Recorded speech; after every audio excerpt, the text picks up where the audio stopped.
नमस्कार साथियों। आज हम 15 अगस्त व्यतीत होने के बाद आज 16 अगस्त को हम आपसे कुछ वार्ता करना चाहते हैं। साथियों, इस 15 अगस्त को आजादी के अमृत महोत्सव के उपलक्ष्य में हर घर तिरंगा कार्यक्रम के तहत जितनी भव्यता और जितनी विशालता के साथ देश के प्रत्येक कोटि कोटि नागरिकों ने, देश के युवाओं ने, बच्चों ने जिस हर्षोल्लास के साथ, जिस संजीदगी के साथ, जिस उत्साह के साथ ये आजादी का अमृतकाल का शुभारंभ और इस स्वतंत्रता दिवस को जिस भावनात्मक, जिस दृढ़ निश्चय के साथ इस देश के लोगों ने आजादी का ये महान पर्व मनाया है, इस देश के इतिहास में ऐसा पहली बार हुआ। इस देश के लोगों ने ऐसा पहली बार देखा। पूरे विश्व ने, पूरे विश्व के देशों ने, पूरे विश्व के जनता ने, लोगों ने भारत की आजादी का ऐसा पर्व इतना विहंगम, इतना भव्यता के साथ इस पर्व को सेलिब्रेट होते लोगों ने पहली बार देखा। मैं वर्तमान सरकार और परम आदरणीय मोदी जी का कोटि कोटि बधाई देता हूं, कोटि कोटि नमन करता हूं। उन्होंने पूरे देश के लोगों को आजादी के इस अमृत पर्व पर लोगों की भावनाओं को देश के साथ, उनकी आत्मा से जोड़ने का काम किया है। वैसे तो हम सभी जानते हैं कि 15 अगस्त स्वतंत्रता दिवस को हम लोग 1947 के आजादी के रूप में याद करते हैं। यह पर्व उन महान स्वतंत्रता सेनानियों को, उन महान वीर पुरुषों को,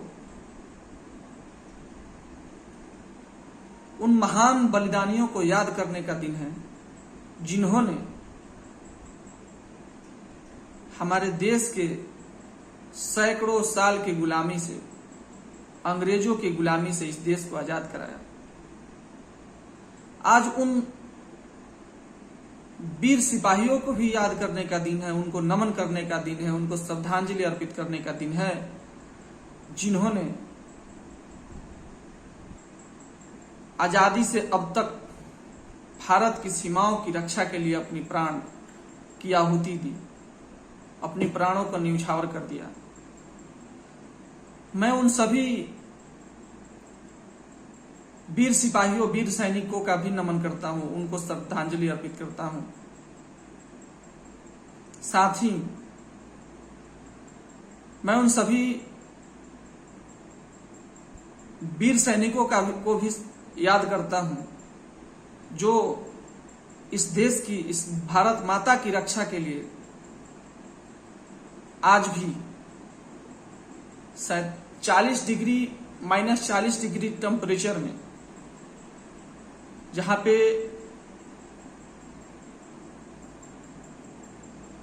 सामान्य इंसान के लिए रहना मुश्किल हो जाता है, ठंड के मारे शरीर की नसें जाम हो जाती हैं, उस -40-45 डिग्री सेल्सियस में हमारे देश की सीमाओं की सुरक्षा के लिए सियाचिन और ग्लेशियर जैसे पर्वत पहाड़ों पठारों पर अपनी ड्यूटी पर तैनात हैं। राजस्थान जैसे रेगिस्तान में 50 डिग्री टेम्परेचर में भी, जहां पे बालू जो रेगिस्तान का होता है, वहां पर पापड़ ऐसे रख देने पे पापड़ बन जाता है, खाने लायक हो जाता है, पापड़ भुना जाता है। वैसे ही गर्मियों में, वैसी तपती गर्मियों में, प्रचंड धूप में हमारे देश की सीमाओं की रक्षा करते हैं। मैं आज 15 अगस्त के व्यतीत होने के बाद, 15 अगस्त बीत जाने के बाद, मैं उन सभी सिपाहियों को, मैं उन सभी वीर सैनिकों को तहे दिल से सैल्यूट करता हूं।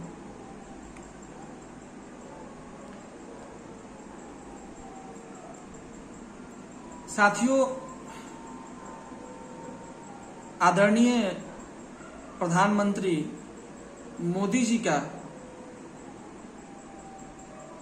विजन अगले 25 वर्षों में, आजादी के अमृत काल में, जब हमारा देश आजादी के 100वें साल शताब्दी मना रहा होगा, आजादी के शताब्दी मना रहा होगा, यानी 2047 में, ये 25 सालों का जो विजन है और ये मोदी जी का सपना है, इस देश को विकासशील राष्ट्र से निकालकर एक विकसित राष्ट्र की ओर ले जाना, भारत को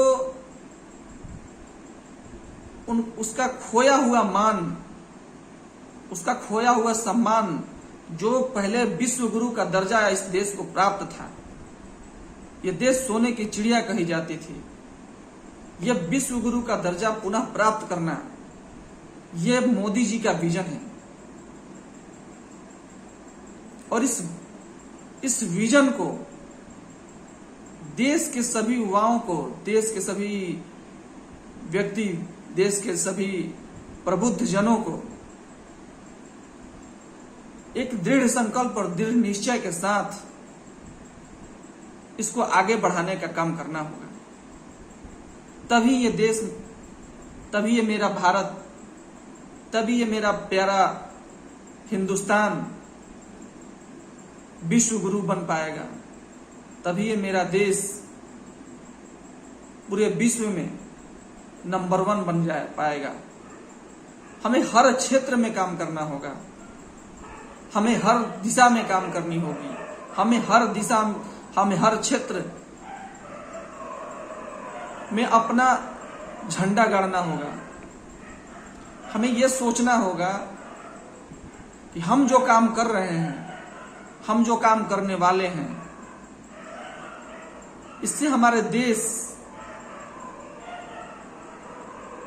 और समाज का हित सम्मिलित है या नहीं। हमें यह काम इस सोच के साथ करनी पड़ेगी कि हम जो भी काम करें वो हमारे हित में हो ना हो, इस देश के हित में जरूर होना चाहिए। हमारा हित बाद में, हमारे देश का हित पहले। जो काम हमारे देश के हित में न हो, भले वो हमारे हित में हो, हमारे देश के हित में न हो, वो काम हमें नहीं करना चाहिए, वो हमें काम नहीं करना है। आदरणीय मोदी जी ने 2 चीजें हमारे देश को, 2 चीजों से सावधान कर रहने की बात कही है। पहला, उन्होंने भ्रष्टाचार को लेकर के बहुत बड़ा, जो हमारे देश में भ्रष्टाचार फैला हुआ है, हर नेता के पास, हर ठेकेदार के पास करोड़ों अरबों की अवैध संपत्तियां, कहीं से लूटी हुई संपत्तियां बरामद हो रही हैं। ये ऐसा क्यों है?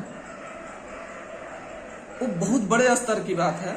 हम निचले स्तर पर भी देखें तो हर थाने में, हर ब्लॉक में ऐसा कोई सरकारी क्षेत्र नहीं है, कोर्ट कचहरी से लेके न्यायालय से लेके जहां भी आप देखेंगे, बिना भ्रष्टाचार के, बिना पैसे के कोई काम नहीं हो सकता है। छोटी छोटी बातों के लिए, छोटी छोटी चीजों के लिए 2000 5000 रुपए घूस देने पड़ते हैं। और ये शर्म की बात है। शर्म की बात यह है कि एक लाख रुपए महीना कमाने वाला एक अधिकारी 5000 रुपए महीने कमाने वाले किसान से 2000 रुपए घूस के रूप में लेता है, वो भी सही काम को सही तरीके से करने के लिए। किसी थाने में जाइए, आपको रिपोर्ट लिखानी है, 5000 रुपए पहले दे दीजिए, उसके बाद आपको रिपोर्ट लिखनी है। ये भ्रष्टाचार जो है हमारे अंदर दीमक की तरह फैल गया है और हम इस पे ज्यादा कार्रवाई भी नहीं करते हैं। हम सोचते हैं कि अगर हम इसको 5000 नहीं दे पाए, हम इसको 2000 नहीं दिए, घूस अगर नहीं दिए तो ये मेरा काम पेंडिंग कर देगा, इससे ज्यादा हमको उस परेशानी हो जाएगी। और इस परेशानी से बचने के लिए हम 2000 5000 रुपए उसको दे देते हैं, चलो काम जो है सहूलियत से हो जाएगा। जबकि सरकारी कर्मचारी का यह ड्यूटी है कि कोई भी काम हो उसको उस काम के लिए सरकार उसको पैसे दे रही है।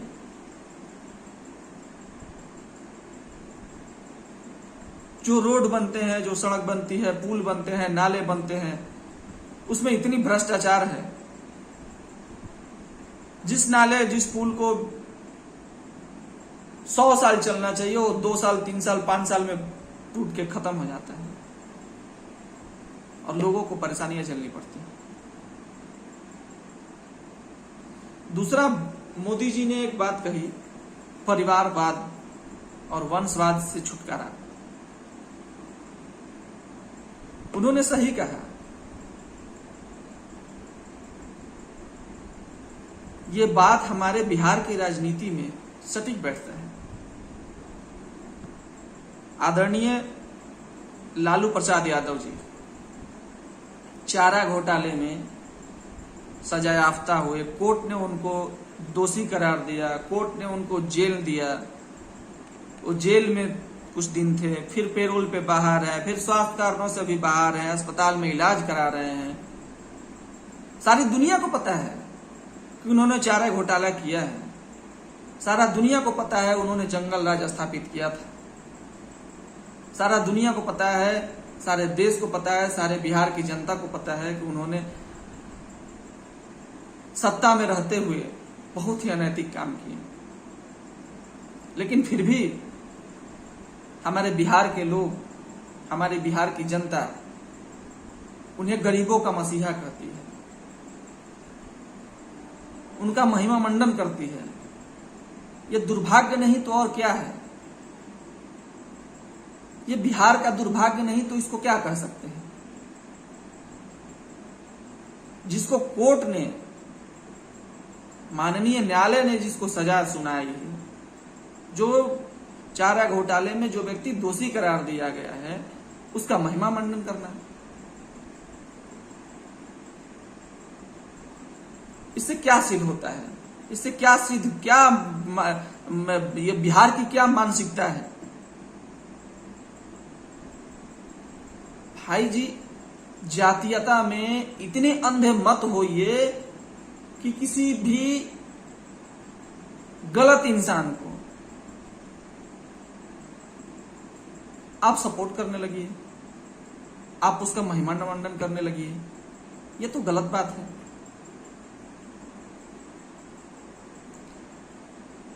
देश हमारा सोने की चिड़िया था। जब आजादी, जब सन 1992 तराइन के युद्ध में पृथ्वीराज चौहान जब तक नहीं हारे थे गौरी से, उससे पहले का पैरामीटर देखिए और उसके बाद का पैरामीटर। हमारा जो देश का क्षति हुआ है, जो देश हमारा गर्त में गया है, वो 1992 तराइन युद्ध के बाद हमारा देश गर्त में गया है। उसके पहले पूरे विश्व की जीडीपी में हमारे भारत देश का योगदान 36% का था। आज हमारे जीडीपी, पूरे विश्व में हमारी जीडीपी 2% 3% पर अटकी हुई है। हमारा देश ऐसे ही सोने की चिड़िया नहीं कही जाती है। हमारा देश धन धान खनिज संपदा से परिपूर्ण था, लेकिन कहा जाता है सिकंदर के समय भी, जब सिकंदर ने भारत पूरे विश्व पर राज्य स्थापित करने के लिए अपने मैसेडोनिया यूनान से चला, अंत में जब भारत की सीमाएं तक्षशिला, उसके बाद सिंध, उसके बाद मगध का साम्राज्य था, तो सबसे पहले उस सिकंदर ने तक्षशिला पे आक्रमण किया। वहां के राजा आम्बिक ज्यादा समय नहीं टिक पाए और फिर उन्होंने आत्मसमर्पण कर दिया। फिर उसके बाद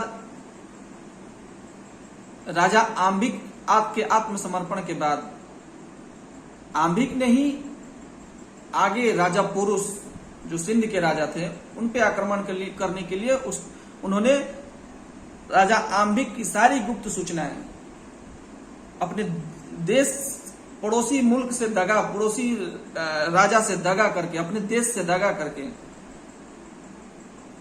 उनकी सारी गुप्त, राजा पोरुस की सारी गुप्त सूचनाएं आम्बिक ने सिकंदर को बता दी। और यही कारण था कि राजा पोरुस जो थे सिकंदर की सेना से हारे। सिकंदर की सेना के आगे राजा पोरुस कभी नहीं हारते, लेकिन वो आम्बिक के देशद्रोह के कारण, आम्बिक के गुप्त सूचनाओं को सिकंदर तक पहुंचाने के कारण उनकी हार हुई। फिर भी वो इतनी बहादुरी से लड़े कि सिकंदर ने उनकी वीरता की प्रशंसा की और सिकंदर ने कहा कि हम आपको अभी भी राजा मानते हैं और आपका राज्य, आपका साम्राज्य हम वापस करते हैं, लेकिन एक शर्त है कि भाई हमको जब मैं मगध पर आक्रमण करूं उसमें आपको मेरा साथ देना होगा। अब हारे हुए राजा, लेकिन उस समय चंद्रगुप्त मौर्य और हमारे आचार्य चाणक्य जी की सूझबूझ से, उनकी कुटिलता से, उनके रणनीति से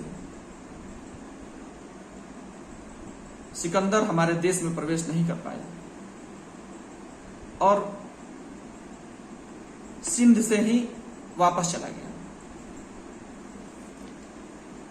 लेकिन देश को यह सोचना होगा, अभी भी हमारे देश में आम्बिक जैसे लोग हैं। एक कहानी और एक हमारा इतिहास और भी है।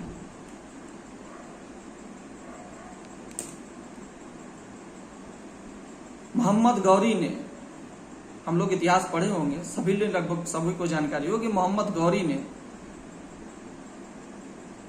पृथ्वीराज चौहान की शासक सेना पर 17 बार आक्रमण किया, 16 बार आक्रमण किया, 16 बार उसको हार का सामना करना पड़ा।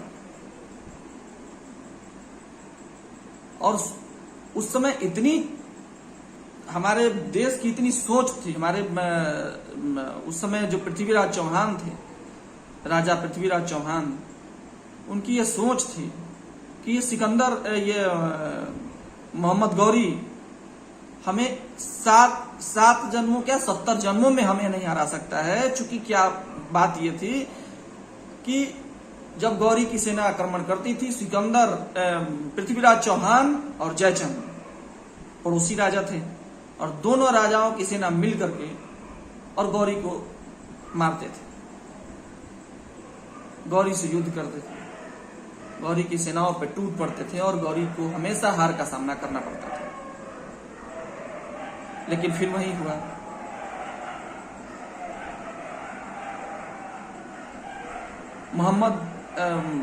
पृथ्वीराज चौहान जी ने जयचंद की पुत्री संयोगिता को स्वयंवर से उठाकर उनसे विवाह किया। ये बातें पता नहीं जयचंद जी को क्यों अच्छी नहीं लगी। उन्होंने निश्चय किया कि हम पृथ्वीराज चौहान जी की सारी सत्ता का तहस नहस कर देंगे और जयचंद गौरी से जाकर मिल गए। उन्होंने उनकी सारी गुप्त सूचनाएं, गुप्त दरवाजे, गुप्त जो भी युद्ध के कमजोरियां, जो भी उनकी सेना की कमजोरियां थी, वो जाकर सारे मोहम्मद गौरी को बता दिए। फिर मोहम्मद गौरी ने आकर के पृथ्वीराज चौहान को परास्त किया और जिस पृथ्वीराज चौहान ने मोहम्मद गौरी को 16 बार माफी दे दी, उस मोहम्मद गौरी ने पृथ्वीराज चौहान को एक बार भी, तनिक भी ये उसके मन में नहीं आया कि हमको 16 बार मृत्यु दंड का क्षमादान दिया है। लेकिन उस नृशंस निर्दयी शासक ने पृथ्वीराज चौहान को कभी माफ नहीं किया, उनकी हत्या कर दी और उसके 2 साल के बाद जयचंद की भी हत्या हो गई। इतिहास गवाह है, भगवान श्री राम के 2 बड़े अनन्य भक्त हुए, एक विभीषण जी, दूसरा बजरंगबली हनुमान जी। हनुमान जी के आज हम लोगों का इष्ट देव हैं। हनुमान जी का मंदिर जो है हर जगह है। हम लोग हनुमान चालीसा पढ़ते हैं, उनकी पूजा करते हैं, उनका गुणगान करते हैं, उनके सामने नतमस्तक होते हैं, उनके प्रार्थना करते हैं, उनके सामने जाकर प्रार्थना करते हैं।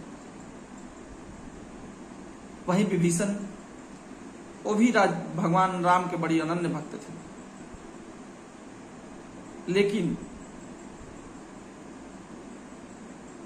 उन्होंने देश से गद्दारी किया था। आज कोई भी व्यक्ति, पूरे रामायण बीते हुए लगभग 7,500 वर्ष बीत गए हैं। इस 7,500 वर्षों में किसी भी मां ने अपने बच्चे का नाम विभीषण नहीं रखा।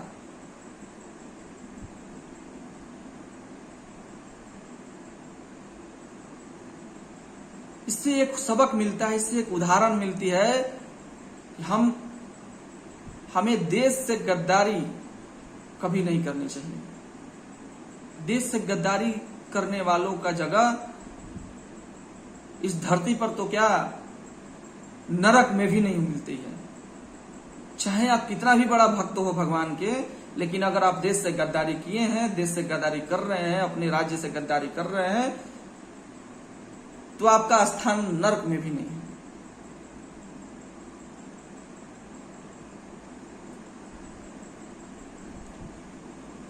साथियों, हमारा देश भारत सर्वे भवन्तु सुखिनः सर्वे सन्तु निरामया सर्वे भद्राणि पश्यन्तु मां कश्चित् दुर्भाग भवेत् वाला भवेत् के सिद्धांत देने वाला देश है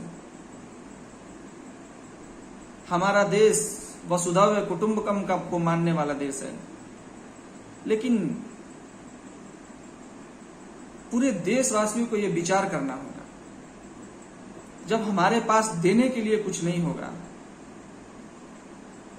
जब हम शक्तिशाली नहीं होंगे, जब हम बलशाली नहीं होंगे, जब हम धनवान नहीं होंगे, तो ये सिद्धांत एक कोरी कल्पना रह जाएगी।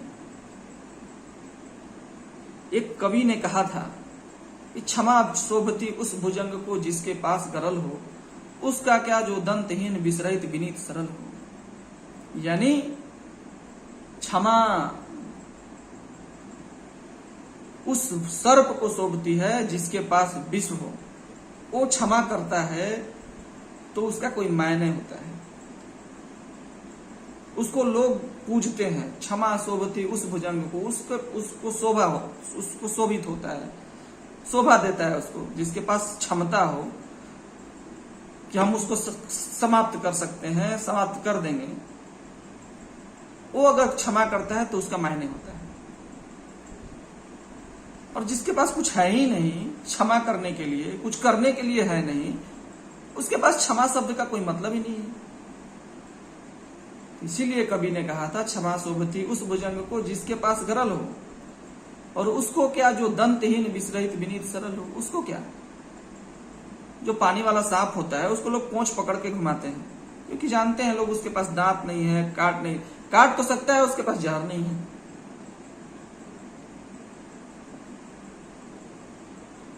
अंत में मैं कुछ लाइनें कहकर अपनी बात समाप्त करता हूं।